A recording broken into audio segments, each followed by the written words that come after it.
आप सभी का स्वागत है आज की इस विशेष चर्चा में। इस विषय पर निरंतर मुझे प्रश्न प्राप्त हो रहे थे कि कम से कम महीने में एक बार इस विषय पर चर्चा की जाए कि किस प्रकार से हम अपने ब्रह्मचर्य के व्रत को धारण किए रह सकते हैं, क्या क्या हम अपने मन को नियंत्रित रखने के लिए प्रयास कर सकते हैं, किस प्रकार से हमें इस मन की चाल को समझना है और इसे अपने नियंत्रण में रखना है। इन सभी विषयों पर आपके आग्रह के अनुसार महीने में कम से कम एक वीडियो मैं अवश्य लेकर के आऊंगा। आज इस विशेष वीडियो के माध्यम से मैं कुछ विषयों पर चर्चा जरूर करना चाहूंगा, जिससे कि एक ब्रह्मचर्य की अवधारणा भी आपको स्पष्ट हो जाए और कुछ ऐसे नियम जो कि आपको पालन करने ही पड़ेंगे, और मात्र ब्रह्मचर्य के लिए नहीं, मन पर नियंत्रण के लिए, जीवन में सिद्धि के लिए, लक्ष्य की प्राप्ति के लिए, जीवन में सात्विकता के लिए, इन सभी विषयों को अपने जीवन में अवतरित करने के लिए आपको ये वीडियो जरूर देखनी चाहिए। और ये मेरा आग्रह है कि इस मिशन का हिस्सा बनने के लिए आपको कुछ अधिक नहीं करना है, मात्र इन वीडियोस को अग्रेषित करना है। साथ ही साथ मेरा एक आग्रह और है आपसे कि जब इस चैनल के माध्यम से कोई वीडियो डाली जाती है तो उस वीडियो और उससे आगे वाली वीडियो जो उससे आगे आएगी, उसके मध्य में जो समय अंतराल होता है, उसमें मैं स्वयं सभी कमेंट्स को पढ़ता हूं। उसके आधार पर ही जो आगे जिस विषय पर चर्चा होनी है वो निर्धारित किया जाता है, और उन कमेंट्स के उत्तर भी मैं देने की कोशिश करता हूं जो मुझे लगता है कि उत्तर देने योग्य है। इस अंतराल में मैं अनुभव करता हूं कि बहुत सारे बंधु वीडियो को पूरा देखे बिना ही बड़ी ही आतुरता से, धैर्य की कमी के कारण ऐसे प्रश्न करते हैं जिन प्रश्नों का उत्तर उस वीडियो में पहले ही दिया जा चुका है। तो मेरा आपसे प्रश्न है कि अगर आप अपने जीवन में बदलाव चाहते हैं और आप मात्र 10 मिनट का, 11-12 मिनट का भी धैर्य नहीं रखते हैं, तो किस प्रकार से जीवन में परिवर्तन हो सकते हैं। तो ये विशेष आग्रह है कि अगर प्रश्न करना है तो वो प्रश्न करें जिससे कि मुझे भी आपकी वास्तविक इच्छा के बारे में पता चल सके, और जिन विषयों पर चर्चा नहीं हुई है अब तक उन विषयों पर चर्चा हो सके। तो आगे बढ़ते हुए सबसे पहले मैं आपसे कहना चाहूंगा कि ब्रह्मचर्य की अवधारणा क्या है, इसको समझें। जब मैं ब्रह्मचर्य शब्द कहता हूं तो उसको मात्र आप इतना न समझा करें कि मात्र किसी इंद्रिय पर नियंत्रण कर लेना ही ब्रह्मचर्य है। ब्रह्मचर्य की अवधारणा मात्र इतनी सी हो ही नहीं सकती। ब्रह्मचर्य शब्द एक इस प्रकार से मैं अगर परिभाषित करने की कोशिश करूं तो एक वृक्ष है, उस वृक्ष की शाखाएं हैं बहुत सारी, उसी वृक्ष की एक शाखा के रूप में अगर मैं ब्रह्मचर्य में इंद्रिय निग्रह यानी कि जो काम इच्छाएं हैं जो आपको आसक्त किए रहती हैं, उसके विषय में अगर मैं चर्चा करता हूं तो उसका अस्तित्व मात्र इतना ही है। जिस प्रकार से एक वृक्ष होता है, उसकी बहुत सारी शाखाएं होती हैं, इसी प्रकार से एक शाखा के रूप में विपरीत लिंग के प्रति आसक्ति और आप जितनी भी काम इच्छाओं से त्रस्त रहते हैं उनको आप समझें, लेकिन ये बिल्कुल न समझें कि केवल ब्रह्मचर्य आपकी एक इंद्री पर नियंत्रण है। ब्रह्मचर्य एक वृक्ष की तरह है जिसकी अगर जड़ को सींचा जाए तो जितनी भी शाखाएं हैं उन तक वास्तविक जो पोषण है वो पहुंचना शुरू हो जाता है। और ब्रह्म और चर्य यानी कि ब्रह्म जैसा आचरण मैं पहले भी चर्चा कर चुका हूं और अन्य भी अनेक माध्यमों से आपने इस विषय पर चर्चाएं सुनी होंगी, लेकिन कितना आप इसे समझते हैं वो एक अलग विषय है। जब तक आप इसे नहीं समझेंगे तब तक आप उस सही अवधारणा को नहीं समझेंगे और उसे अपने जीवन में धारण नहीं कर सकेंगे। अगर मैं सबसे पहले बिंदु के विषय में बात करता हूं तो आपको अपने जीवन में सात्विकता को लेकर के आना पड़ेगा, अपने जीवन में आपको ईश्वर के नाम को लेकर के आना पड़ेगा। जैसे ही आप ईश्वर के उस परम तत्व के साथ जुड़ते हैं तो उसके कुछ ना कुछ गुण आपके अंदर आने शुरू हो जाएंगे। तो वही है जो शास्त्रों में भी कहा गया है कि हरि का भक्त सो हरि ही जैसा, कि जो हरि का भक्त होता है वो भी हरि के समान ही होता है। तो इस बात को अगर आप नहीं समझेंगे कि ब्रह्मचर्य मात्र किसी एक इंद्रिय पर नियंत्रण नहीं है, वो सभी इंद्रियों पर नियंत्रण है, वो हमारे जीवन की सात्विकता, हमारा ईश्वर के प्रति जो प्रेम, जो आसक्ति है वो है, तब तक आप इस ब्रह्मचर्य व्रत में सफल नहीं हो सकते। कितने ही विद्वानों ने इस विषय में मार्गदर्शन भी किया है। इस प्रकार से आप इसको समझ सकते हैं जैसे कि आपको किसी शहर में जाना है, जैसे सपोज आपको दिल्ली में जाना है। दिल्ली में जाने के लिए आप कहें कि मैं दिल्ली तो जाना चाहता हूं, लेकिन दिल्ली जाने के लिए जो मार्ग है उस पर मैं कदम नहीं रखना चाहता, मैं उसका अनुसरण नहीं करूंगा। तो उस मार्ग का अनुसरण किए बिना आप कैसे आपके अभिष्ट लक्ष्य तक पहुंच सकते हैं, उस शहर तक पहुंच सकते हैं, आपको उस मार्ग का अनुसरण करना ही पड़ेगा। तो ब्रह्मचर्य की जो अवधारणा है वो ब्रह्म के बिना पूरी हो ही नहीं सकती। तो आपको कहीं ना कहीं अपने जीवन में समाहित करना पड़ेगा अध्यात्म को, अपनी सनातन संस्कृति को जानना पड़ेगा, उसके प्रति प्रेम करना पड़ेगा। एक अवतार जो भगवान श्री राम का हुआ, उस अवतार का तो एक उद्देश्य ही ये था कि उस जीवन से कुछ सीख सके व्यक्ति।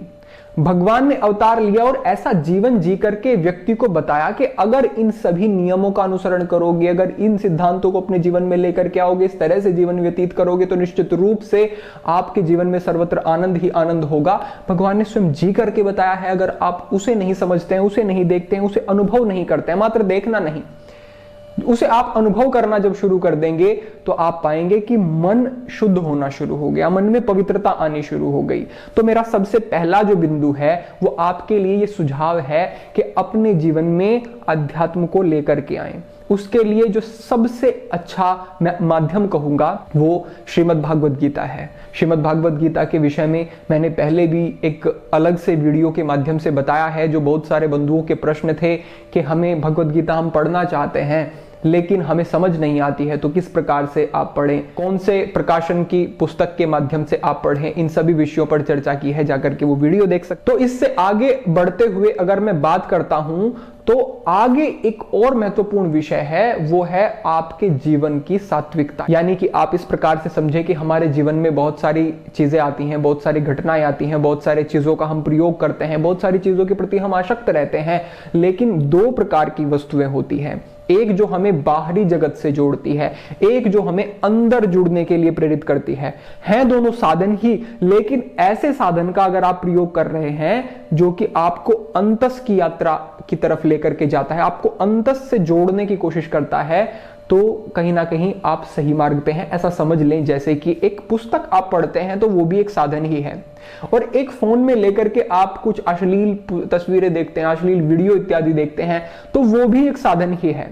उस साधन का सही प्रयोग भी हो सकता है और वही साधन आपके लिए आपके मार्ग में सहायक भी हो सकता है। तो साधन का सही प्रयोग करना बहुत जरूरी है, उस तरीके से प्रयोग करना जो आपके समीप लेकर के आए। यदि आप अपने जीवन में सात्विकता और सादगी लेकर के आते हैं तो सीधी सी बात आप समझें कि आपने एक बहुत बड़ा अपने समय का हिस्सा या फिर आपने अपनी ऊर्जा को बचा लिया। कैसे बचा लिया? अब तक आप दूसरों को प्रभावित करने की कोशिश कर रहे थे, अब तक आप जो वेशभूषा धारण कर रहे थे वो दूसरों को प्रभावित करने के लिए, कैसा मैं फोन रखूं, कैसे मैं वस्त्र पहनूं, कौन सी मैं गाड़ी में चलूं, बहुत सारी ऐसी चीजें जो कि आप दूसरों के लिए कर रहे थे। अब आपने वहां से ध्यान हटा करके अपनी आवश्यकता पे केंद्रित किया और उसके बाद फिर आप केवल अपने में ही रमण करने लगे। अपनी जरूरत को समझ करके आपने उनकी ही पूर्ति करनी शुरू कर दी। इसीलिए जो ब्रह्मचर्य आश्रम और जो ब्रह्मचर्य जीवन है उसको इतना सात्विक रखा गया, इतना सात्विक बनाया गया, बताया गया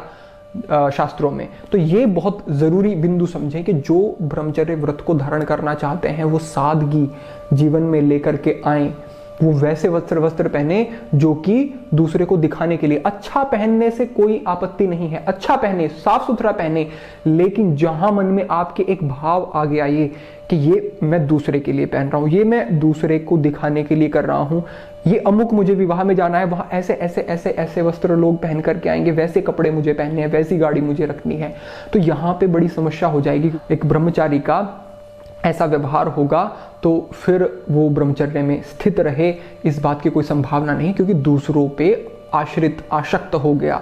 तो जैसे दूसरों के प्रति आसक्त है, वस्तुओं पे आश्रित है, तो फिर वो वस्तुएं उसे जिधर ले जाएंगी वो मार्ग ब्रह्मचर्य का तो नहीं हो सकता। तो जीवन में सात्विकता, सादगी, इसे भी आप लिख लें, समझ लें और जीवन में धारण कर लें। इसके अगले विषय पर अगर मैं बात करूं तो मन को कभी भी रिक्त नहीं छोड़ना है, मन को सदा किसी अच्छे शुभ कार्यों में लगा करके रखना है। ये बहुत ज्यादा जरूरी बिंदु है। इस पर मैं विशेष अधिक चर्चा नहीं करूंगा क्योंकि इस विषय पर भी पहले मैं वीडियो बना चुका हूं, वो भी आप जाकर के देखेंगे तो पूरी एक समझ में आ जाएगा कि मन कैसे हमें बहकाता है और मन को कैसे नियंत्रित रखना है। सभी वीडियोस के लिंक भी आपको प्राप्त हो जाएंगे डिस्क्रिप्शन में, और जो ब्रह्मचर्य प्लेलिस्ट है वहां पे मैंने इन सभी वीडियोस को रखा है।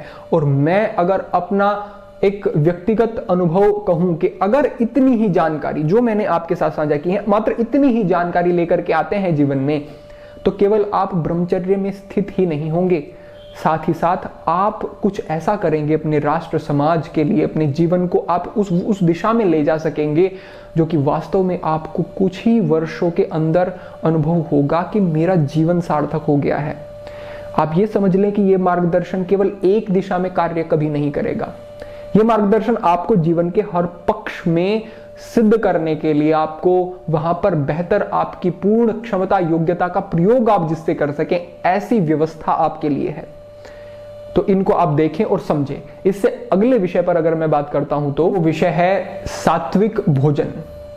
सात्विक भोजन भी अनिवार्य है, क्योंकि भोजन भी अगर तमस से भरा हुआ होगा, और मैं एक और यहां पे चीज कहता हूं कि भोजन सात्विक है, लेकिन उसको अर्जित करने का जो तरीका है वो सात्विक नहीं है, वो शुद्ध नहीं है, तो भी ब्रह्मचर्य में स्थित नहीं हो सकते। क्योंकि जिस माध्यम से आपने उस अन्न की व्यवस्था की है, और मैं कहूंगा कि अर्थ की व्यवस्था की है, अर्थ और अन्न को दोनों एक स्थान पर आप जोड़ लें, क्योंकि अर्थ का भी अधिकांश प्रयोग व्यक्ति अपने जीवन की जो प्रमुख आवश्यकताएं होती हैं उनकी पूर्ति के लिए करता है। तो धन और अन्न अगर सही माध्यम से नहीं आ रहा है तो आपके मन को प्रकोपित कर देगा, उसके साथ साथ आप फिर अध्यात्म के मार्ग में प्रगति नहीं होगी, ईश्वर से आपकी समीपता नहीं होगी।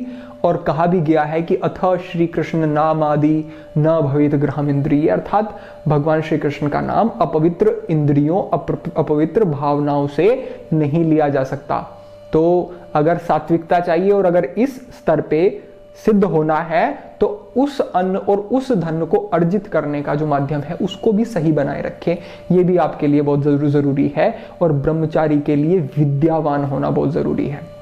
विद्या एक समझ है। मैं विद्या केवल उसको नहीं कहूंगा कि कोई आप बीबीए कर रहे हैं, एमबीए कर रहे हैं, कोई इंजीनियरिंग कर रहा है, उसकी पुस्तकें आपने पढ़ लिया, आप विद्यावान हो गए, ये कोई परिभाषा नहीं। विद्या की अगर मैं परिभाषा कहूं तो सीधी सी समझें, जो शास्त्रों में बताया गया है कि विद्या ददाति विनय, जो विनय देती है, जो विनयशील बनाती है, व्यक्ति को विनम्र बनाती है, जो दूसरों के प्रति व्यक्ति अच्छे भाव रखना शुरू कर दे, दूसरों के प्रति कुछ अच्छा करने की भावना जिसके मन में हो, वो विद्यावान है। तो सीधी सी बात आप छोटी सी समझें कि विद्यावान होना जरूरी है। विद्या का अर्थ है एक आध्यात्मिक, एक सामाजिक, एक विवेक की जागृति, एक ऐसी प्रज्ञा जो हमारे अंतस से उपजती है, किसी एक ऐसी पुस्तक पर निर्भर नहीं है कि जो हमें केवल धन कमा करके देगी।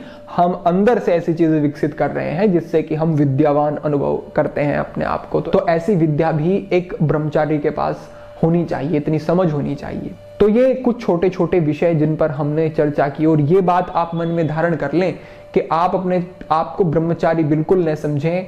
अगर आपने किसी तरीके से मुश्किल से अपनी इंद्री को तो रोक लिया, आप वीडियो को तो अपने शरीर से बाहर नहीं जाने दे रहे हैं, या फिर अगर कोई बहन देख रही है तो वो भी अपने आप को उतना स्थित किए हुए है, लेकिन वो बड़ी जोर लगा करके अपने आप को दमन की स्थिति में पहुंचा करके वो कर रही है, लेकिन उसके दूसरे व्यवहार बिल्कुल विपरीत हैं, धर्म के आचरण में बिल्कुल भी वो स्थित नहीं है, ईश्वर के प्रति कोई उसका प्रेम नहीं, और किसी तरीके से मुश्किल से उसने अपनी इंद्री पर नियंत्रण रखा हुआ है। तो ये समझ लें, ये बोध रखें कि ब्रह्मचर्य आपका पूर्ण रूपेण खंडित है, उसमें आप ब्रह्मचारी नहीं है। एक जीवन दिखना चाहिए मेरे नवयुवक का, एक जीवन दिखना चाहिए, एक ओजस्विता तेजस्विता दिखनी चाहिए, उसके व्यक्तित्व, भाषा, उसकी जीवन शैली आदर्श बने। आपका जीवन ऐसा हो कि दूसरे व्यक्ति देख करके कहें कि हाँ, इसे सनातन संस्कृति का कुछ समझ है, ये कहीं ना कहीं उस ईश्वर के संदेश से जुड़ा हुआ है। जिस दिन आप ऐसे बन जाएंगे उस दिन मेरा लक्ष्य पूरा होगा। अन्यथा मैं निरंतर प्रयास करता रहूंगा। कितना परिणाम मिलते हैं, कैसे परिवर्तन आपके जीवन में आते हैं, वो एक अलग बात है, लेकिन प्रयास निरंतर चलते रहेंगे। और मैं देखता हूं कि सकारात्मक परिवर्तन है भी। आप जिस प्रकार से प्रेम दे रहे हैं और जिस प्रकार से आप कहीं ना कहीं अपने जीवन में भी चीजों को ला रहे हैं, इस संदेश को आप और अधिक बंधुओं तक भी पहुंचा रहे हैं, तो इसे देख करके अच्छा अनुभव होता है। हाँ, मैं ये मानता हूं कि जो इस स्तर की सामग्री होती है उसको समझने की बुद्धि, विवेक, समझ हर व्यक्ति के अंदर नहीं होता। तो हर व्यक्ति को ये चीजें पसंद आए ये जरूरी नहीं है, लेकिन जितनों को भी आए उनमें एक परिवर्तन हो, तो परिणाम बड़े सुंदर होंगे, क्योंकि हमें बहुत बड़ी भीड़ की आवश्यकता नहीं, हमें योग्य व्यक्तियों की आवश्यकता है जो भाव से, जो हृदय से, अपनी संस्कृति से, मुझ से, इस प्रयास से जुड़े हों। वो कुछ थोड़े से लोग भी विशाल परिवर्तन ला सकते हैं, और अगर अधिक मात्रा में बंधु जुड़ते हैं तो वह तो बड़ी ही प्रसन्नता का विषय है। तो इन वीडियोस को प्रेषित करें, ये एक बड़ा ही सुंदर आपका सहयोग हो सकता है भारतीय संस्कृति के लिए। और सबसे पहले अपने जीवन में धारण करें। अगर अपने जीवन में धारण नहीं करेंगे तो कोई लाभ नहीं होगा, ना मेरे प्रयत्न का और ना आपके इस समय का जो आपने व्यय किया है इन सब सामग्रियों को देखने में। आपके मंगल की कामना करता हूँ। भविष्य में आपके आग्रह और जिज्ञासा के अनुसार कार्य करता रहूँगा। आज के लिए इतना ही। ओम नमः शिवाय।